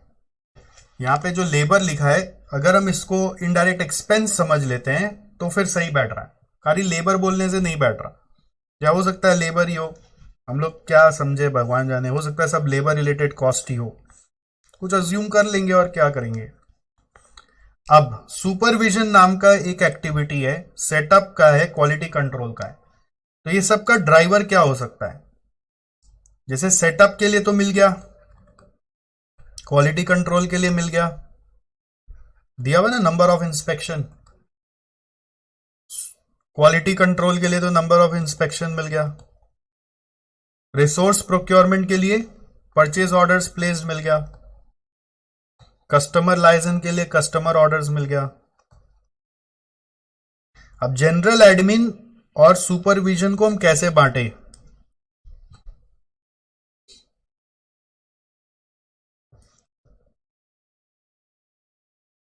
कुछ तो तरीका सोचना पड़ेगा ना। सुपरविजन और जनरल एडमिन को हम कैसे बांटे? नॉर्मली सुपरविजन बढ़ता है नंबर ऑफ मशीन्स या नंबर ऑफ इंप्लॉइज के हिसाब से। तो सुपरविजन के लिए आप अज्यूम कर लो नंबर ऑफ रन्स, ये भी अज्यूम कर लो नंबर ऑफ रन्स। और एडमिन के लिए क्या बच रहा है? नंबर ऑफ यूनिट्स हो सकता है। एडमिन के लिए नंबर ऑफ यूनिट्स हो सकता है। यही समझ में आया मेरे को तो। सॉल्यूशन इंस्टीट्यूट की तरफ से नहीं है, मेरे को जो समझ में आया वो ये परफेक्ट समझ में आया. This is what I have understood. अगर ये पूरा अजम्पशन सही है तो इसके हिसाब से आप सम कर सकते हैं, अदरवाइज हो सकता है यहां पे कुछ इनडायरेक्ट लेबर बोलकर कुछ एक और चीज होगा. अगर वैसा होता तो सुपरविजन इनडायरेक्ट लेबर का रेशियो में भी बढ़ सकता था. अगर हम अज्यूम करते कि ये क्वेश्चन करेक्ट है अभी जो हमने एनालाइज किया, तो अब ये सॉल्व हो सकता है. अदरवाइज आप ये अजम्पशन नहीं लेंगे तो सॉल्व नहीं कर पा रहे.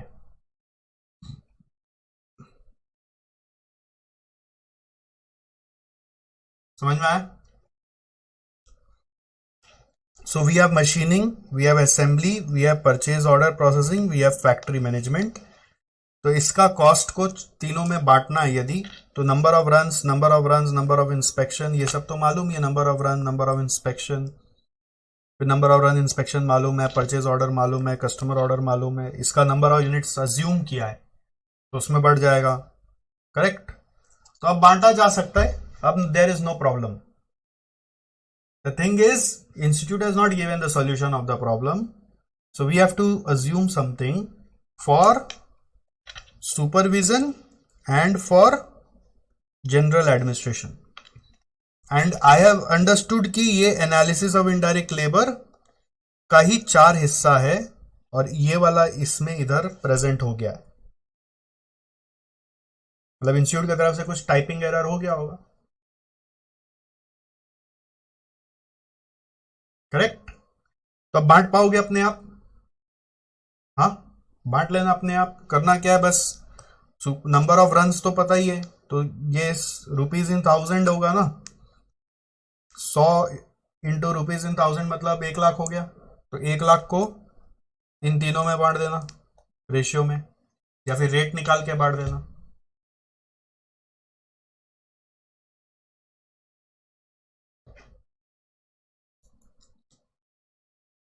सर इसका क्या यूज है? इसका यूज कुछ नहीं है, इससे आप मिला सकते हैं. इसका वॉल्यूम हाई है, हाँ हाई है. मीडियम है, मीडियम है. मीडियम है क्या? 600 इंटू 50 30,000 है. ये 3,000 लिखा हूं मैं, 30,000 है ना. ये 30,000 है तो मीडियम है. लो है तो लो है. करेक्ट. फिर large, medium, small batches. Large batches मतलब बड़ा बैच साइज, मीडियम, स्मॉल, वो सब दिख रहा है. Few purchase orders, medium purchase order, many purchase order, medium components, many components. ये परचेज ऑर्डर ज्यादा क्यों है? इसलिए ज्यादा है क्योंकि मेनी कंपोनेंट्स, इसलिए मेनी ऑर्डर्स. फिर कस्टमर ऑर्डर में यहाँ free order, few order, medium order, many order. तो आई थिंक जो क्वेश्चन का डिटेल दिया हुआ है ना, वो यहां से मैच हो रहा है और यहां तक ही मैच हो रहा है. तो अभी तक जो हम लोग एनालिसिस कर रहे हैं वो सही है. अभी तक तो जो डेटा से बैकअप मिल रहा है वो सही मिल रहा है कि ये एनालिसिस ऑफ इनडायरेक्ट लेबर आपका एक हेडिंग का पार्ट है, और वो हेडिंग इन 3 में 4 में डिवाइडेड है, और हर एक का कॉस्ट ब्रेकअप है. उस कॉस्ट का रुपीज इन 1000 है. ठीक. और वो रुपीज इन 1000 को आपको 3 प्रोडक्ट में बांटना है. सेटअप के लिए number of runs, quality control के लिए नंबर ऑफ इंस्पेक्शन मैच हो गया. ठीक है. सुपरविजन का खाली टेंशन है कि कैसे बढ़ेगा. तो सुपरविजन एक एक यूनिट का सुपरविजन नहीं हो सकता है. उसके लिए बेटर बेसिस है नंबर ऑफ मशीन्स या फिर नंबर ऑफ एम्प्लॉइज. दोनों नहीं दिया हुआ है तो मैंने नंबर ऑफ रन्स अज्यूम कर लिया. ओके. और जनरल एडमिन के लिए भी कुछ नहीं बोला है तो मैंने नंबर ऑफ यूनिट्स अज्यूम कर लिया प्रोडक्शन के हिसाब से. ये कैसे? एब्जॉर्प्शन कॉस्टिंग में एडमिन ओवरहेड के लिए 3 बेसिस अलाउड है. एब्जॉर्प्शन कॉस्टिंग में ग्रुप 1 में पढ़ाते हैं. यूनिट्स प्रोड्यूस्ड, कन्वर्जन कॉस्ट, और तीसरा होता है works cost. 3 basis absorption costing में एडमिन ओवरहेड के लिए अलाउड है. तो हम लोग के पास नियरेस्ट क्या है? Units produced. तो यूनिट्स प्रोड्यूस का रेशियो में बांट देंगे. यूनिट्स प्रोड्यूस कैसे निकलेगा? यूनिट्स पर batch multiplied by number of runs. Okay, तो बांटने का काम आप कर सकते हैं। आप यहां पे व्हाट्स न्यू में लिख लीजिए, सुपरविजन के लिए नंबर ऑफ रन्स अज्यूम किया गया है और जनरल एडमिन के लिए नंबर ऑफ यूनिट्स अज्यूम किया गया है। जनरल एडमिन के लिए नंबर ऑफ यूनिट्स अज्यूम किया गया है।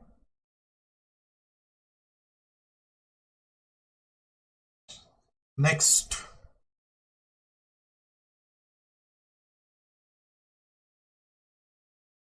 ट्वेंटी थ्री में आ जाओ।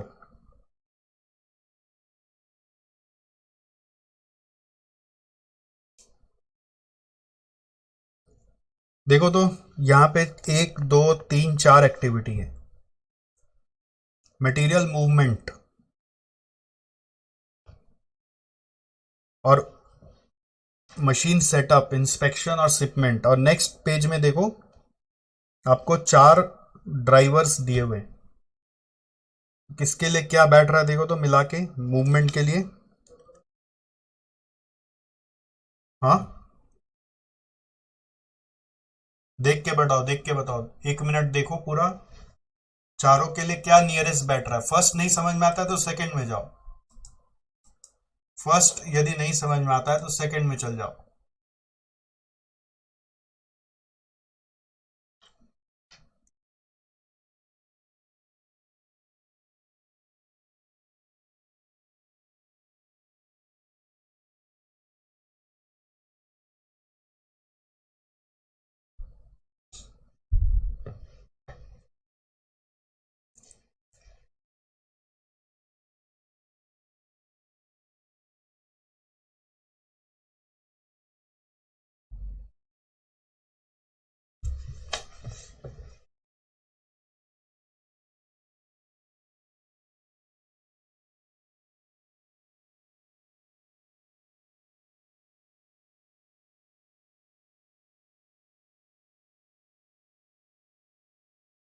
वाह, सेटअप के लिए क्या, मशीन सेटअप के लिए क्या समझ में आया? नंबर ऑफ सेटअप, इंस्पेक्शन का अब यूनिट वाइज करना पड़ेगा क्या उपाय, और ये नंबर ऑफ शिपमेंट और इसका number of runs. Sir inspection का भी तो नंबर ऑफ रन्स कर सकते हैं, कर सकते हैं। इंस्पेक्शन भी नंबर ऑफ रन्स पे हो सकता है। तो सर यूनिट्स का क्या रोल है? यूनिट्स का जरूरी थोड़ी है कोई रोल होगा ही होगा।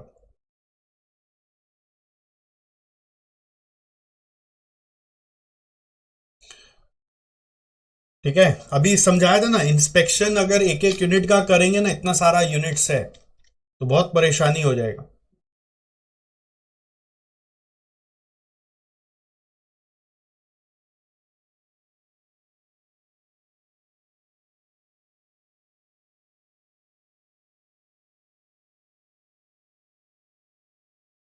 ऑलराइट, तो ये सब क्या होता है ना, ये मेन चीज होता है कि आप खोज पा रहे कि नहीं किसके लिए क्या होगा।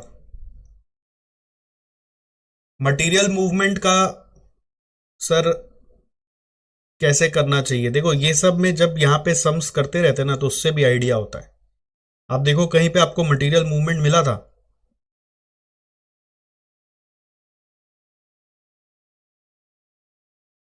मटेरियल मूवमेंट कहीं आपको ऊपर में मिला था क्या? देखो तो।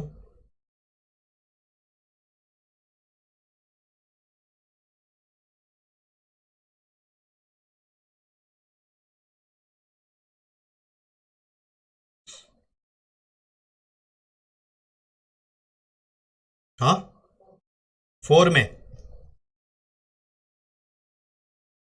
उसका क्या बेसिस दिया हुआ था? मटेरियल हैंडलिंग और मटेरियल मूवमेंट एक ही होता है, ठीक है।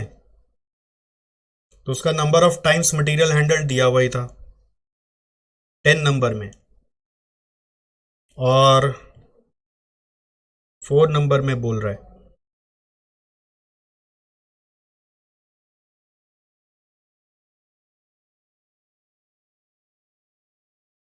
मटेरियल हैंडलिंग का मटेरियल मूवमेंट का ड्राइवर दिया हुआ है। मटेरियल हैंडलिंग मतलब क्या होता है? मटेरियल हैंडलिंग मतलब एक जगह से दूसरा जगह मटेरियल लेके जाना। ओके, तो अब उसका कॉस्ट कैसे डिस्ट्रीब्यूट करेंगे? जैसे यहां पे मटेरियल हैंडलिंग कॉस्ट दिया हुआ था, तो उसका number of times material handle दे दिया है। मतलब एक एक यूनिट बनाते हैं, जैसे यूनिट्स बनाया 500, 5000, 600, 7000, तो एक एक यूनिट के लिए एक एक मटेरियल थोड़ी ना हैंडल करते हैं। हैंडल तो कम ही होता है। क्यों? दो बार में ही कैसे इतना सारा यूनिट्स बन गया? इतना सारा यूनिट्स दो बार में ही कैसे बन गया? क्योंकि आपने बैच को मूव किया होगा, एक साथ एक बैच का प्रोडक्शन जो हुआ है इधर से उधर लेके गए होंगे। आप एक एक यूनिट थोड़ी ना उठा उठा के लेके जाएंगे एक जगह से दूसरा जगह, एक डिपार्टमेंट से दूसरा डिपार्टमेंट एक एक पीस उठा के लेके जाएंगे कि एक साथ पूरा बन जाएगा, बल्क में उठा के लेके जाएंगे? तो यूनिट नहीं बैठता है ना उसके लिए। इंस्पेक्शन जरूर नंबर ऑफ यूनिट्स पे हो सकता है, इंस्पेक्शन यूनिट्स पे हो सकता है, अलाउड है, बट जब वॉल्यूम बहुत ज्यादा हो ना, तो एक एक यूनिट का इंस्पेक्शन अज्यूम नहीं करते, रन्स पे चलाते हैं। जरूरी नहीं है कि जितना दिया हुआ है सब यूज होगा। यूनिट्स का यूज क्या है? कॉस्ट पर यूनिट निकालने काम आएगा। अच्छा, एक और चीज देखना, इस सम में आप रेशियो में नहीं कर सकते यहां पे, क्योंकि बजटेड क्वांटिटी 350 है और दो प्रोडक्ट का टोटल है 15 और 20, समझे? तो बाकी प्रोडक्ट्स भी होगा यहां पे, जिसका डिटेल हम लोग को नहीं दिया हुआ है। सबका टोटल है 350, तो आप ये रेशियो मत उठा लेना 15:20 मिला के 35 हो रहा है। यहां पे रेट निकाल के ही करना पड़ेगा, ठीक है? रेशियो क्यों नहीं यूज हो सकता है? क्योंकि ये टोटल मैच नहीं हो रहा है। देखो ना, 25, 20, 75 और यहां पे 500,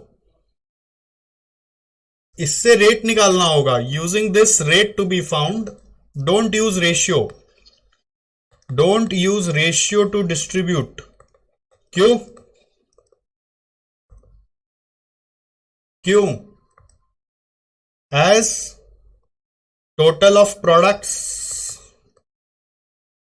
is not matching with given total, is not matching with given total. Don't use ratio to distribute as total of products is not matching with given total. समझ में आया? ये 19,600 यूनिट्स बना है, लेकिन दोनों का मिला के तो 1000 ही हो रहा है। तो रेट निकालने के लिए इसको यूज करो, बट जब एपोर्शन करेंगे तो इंटू 200 इंटू 800 करेंगे। ओके,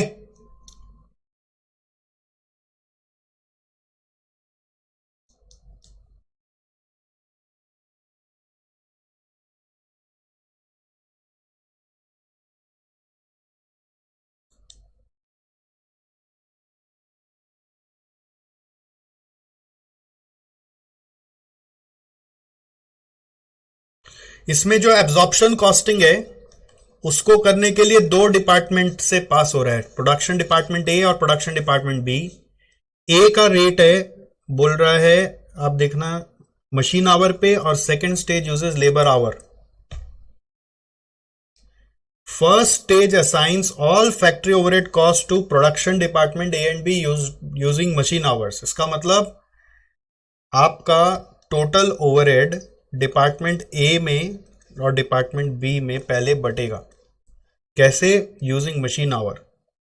मशीन आवर रेशियो क्या है? 4000 और 16000, तो 4/20 इंटू 10 लाख, 16/20 इंटू 10 लाख। ये डिपार्टमेंट ए का और बी का ब्रेकअप आया। ओके, फिर बोल रहा है second stage uses labour hour to allocate overhead to individual product. इसका क्या मतलब हुआ? सेकेंड स्टेज में लेबर आवर से ओवरहेड प्रोडक्ट्स में घुसेगा, तो ये ओवरहेड आ गया ना। अब लेबर आवर से ही ओवरहेड रेट पर लेबर आवर निकाला जाएगा। लेबर आवर है 20,000 और 10,000।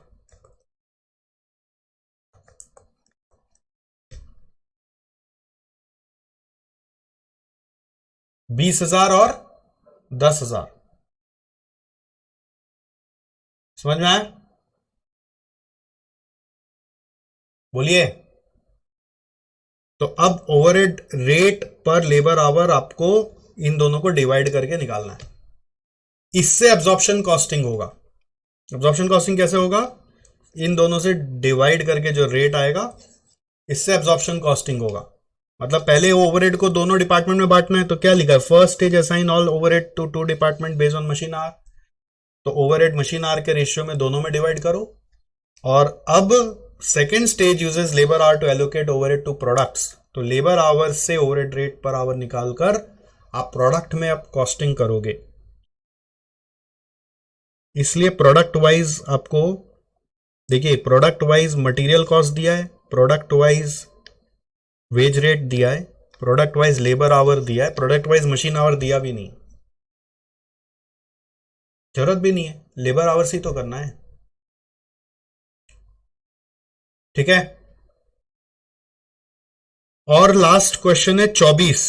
ये बहुत सिंपल सा है, ये इस तरह का सम ऑलरेडी कर लिया। टोटल ओवरहेड मालूम है, टोटल मशीन आवर मालूम है, ओके। और ओवरहेड का ब्रेकअप कैसे होना है? 35, 45, 20 पे। तो ये टोटल ओवरहेड कितना है? 1,00,000। उसी को 35, 45, 20 पे ब्रेक करना है। और सेटअप के लिए क्या यूज होगा? नीचे से देखो, नंबर ऑफ सेटअप। और इंस्पेक्शन के लिए number of inspection. Material handling के लिए नंबर ऑफ मूवमेंट्स। सो इस रेशियो में आप अपना कॉस्ट को डिस्ट्रीब्यूट करेंगे। ओके, रेशियो में भी कर सकते हैं यहां तो। चलो, यहां तक आपको सब करके लाना है। ओके, तो you practice this and will check next day. Next day जो बचा हुआ चीज है वो आपको कराएंगे। अब सारा जो बचा हुआ है वो एनालिसिस ओरिएंटेड चीज बचा हुआ है, कैलकुलेशन वाला चीज हो गया। ओके, अब नया नया चीज सीखना बचा हुआ है, वो कॉन्सेप्ट सिखाएंगे फिर आपको कराएंगे। चलो, थैंक यू सो मच। फिर मिलते हैं अगला दिन। आप तब तक सम्स करके आइएगा जरूर से। देखो, एक उपाय था कि मैं ये सब सम्स हटा देता मैट से। मेरे पास मैट बनाने के समय 2 ऑप्शन था, मैं उतना ही सम्स लेता जितना मुझे कराना था। बट फिर मैंने सोचा कि फिर क्या होगा, जो सम्स इंस्टीट्यूट मैट में है वो बच्चा करेगा ही नहीं, इसे मेरा ही वाला करके चला जाएगा। तो इसलिए मैंने सारे सम्स एक बार डाल दिए, बहुत सम्स इंस्टीट्यूट मैट में। तो मैंने आपको शुरू से यही बात बोला है, मैं आपको सब करवा दूंगा अगर आप मेरा साथ देंगे। साथ यही है कि मैं समझा दिया, अब आप घर पे करके लाओ, या मैं होमवर्क दिया तो आप घर से करके लाओ, मैं चेक करा दूंगा। तो इससे क्या होगा, विन विन सिनेरियो हो जाएगा। मेरा भी टाइम बचेगा और आपका भी कवरेज पूरा हो जाएगा। बहुत भयानक कवरेज हो जाएगा कि सारा सम्स इंस्टीट्यूट मैट का करा दिया, और क्या चाहिए। ठीक है, चलो, ओके।